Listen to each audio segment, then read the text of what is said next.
Here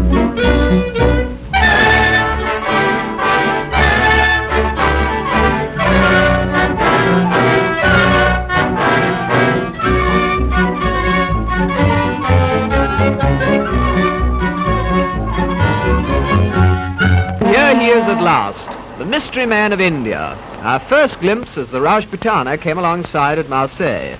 And there's a woman of whom you've probably all read, but never seen in a picture. Miss Madeline Slade, the English daughter of an admiral, who now prefers to be known as Malara Ben.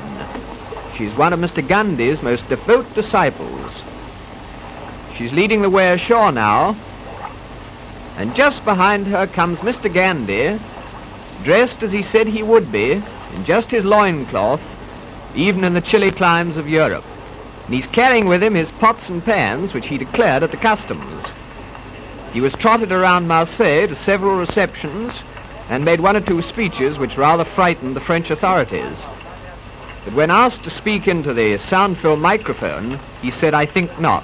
And so we go on our way to England. Well, here we are at Folkestone, with the Biarritz coming alongside, and as Gandhi said, in proper English weather, pouring rain and bitterly cold. Miss Slade was the first ashore to tend to the luggage, that is, the goat's milk, etc. She was followed by Gandhi's son, and then came the little man, still scantily clad, but with an extremely wet blanket around his tiny frame. I'm sure he must have been frozen. We were in thick overcoats. He picked his way through the puddles along the quay side, and he was wearing sandals, by the way, to the waiting motor car, for he decided that he'd rather go up to London by road. He insisted on sitting up in the front seat with the driver. He said that he could see better that way.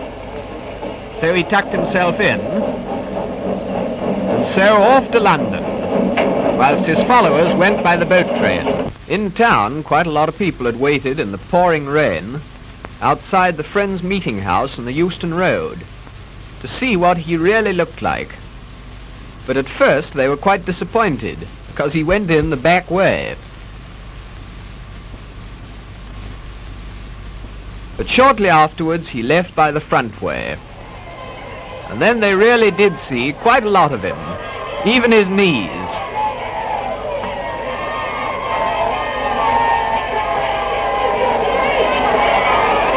No, he won't speak into the microphone.